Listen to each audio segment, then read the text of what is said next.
Shalom saudaraku yang terkasih dalam nama Tuhan Yesus Kristus. Pada kesempatan pagi ini, perenungan firman Tuhan terdapat dalam Injil Markus pasal 3 ayat 20-35. Dengan tema, jangan meragukan kuasa dan kasih Tuhan.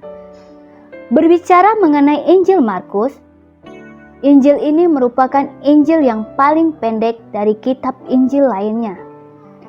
Injil Markus banyak mengurai tentang karya ketika Yesus mengadakan mujizat dan menyembuhkan orang sakit. Melalui Injil Markus 3 ayat 20-35, kita akan melihat bahwa banyak orang yang takjub dan heran dengan perbuatan Yesus. Dalam teks yang kita bahas saat ini berbicara tentang bagaimana Yesus telah mengusir setan dari seorang yang buta dan bisu. Yesus melepaskannya dari ikatan roh jahat sehingga orang tersebut dapat berkata-kata dan melihat. Bandingkan dengan ayat paralel dalam Matius 12 ayat 12-32 dan Lukas 11 ayat 14-23. Hal inilah yang membuat banyak orang kagum akan Yesus. Namun karena kesibukan yang Yesus lakukan, sehingga ia tidak sempat memperhatikan kebutuhan fisiknya, yaitu makan. Sehingga keluarganya mengatakan Yesus tidak waras lagi. Tetapi ternyata pemahaman keluarganya tentang kesibukan Yesus tidak sesuai realita yang terjadi. Karena mereka takut merasa dipermalukan melalui perbuatan Yesus yang mereka anggap stabilitas mentalnya terganggu. Maka mereka hendak membawa Yesus pulang. Kemudian para ahli Taurat juga meragukan perbuatan Yesus dalam menyembuhkan orang yang sakit tersebut. Mereka berkata, Yesus menyembuhkan orang sakit dengan kuasa Beelzebul atau penghulu setan. Akan tetapi, Yesus secara langsung mengklarifikasi dengan cemerlang atas tuduhan dan keraguan mereka tentang kuasa Tuhan melalui suatu perumpamaan dalam ayat 23-29. Melalui perumpamaan ini menjelaskan bahwa kuasa Yesus lebih besar dari apa yang orang Farisi katakan dan ragukan. Ia menegaskan bahwa apabila orang menghujat atau menghina Roh Kudus, tidak akan mendapat pengampunan.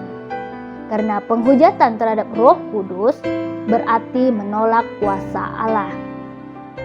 Hal ini Yesus ungkapkan melalui suatu perumpamaan karena keraguan mereka terhadap kuasanya.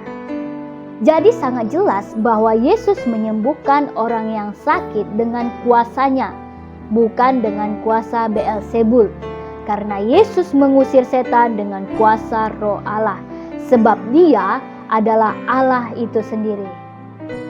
Saudaraku yang terkasih, keraguan dan tuduhan yang dilakukan oleh orang-orang Farisi tidak menggoyahkan Yesus untuk menyatakan kuasa dan kasih-Nya, karena Ia sangat mementingkan keselamatan jiwa-jiwa dibandingkan dengan keselamatan dirinya sendiri.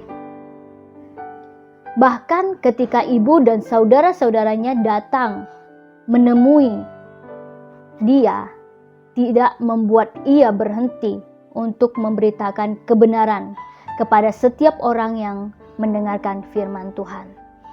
Akan tetapi bukan berarti Yesus tidak menghargai kedatangan keluarganya secara fisik.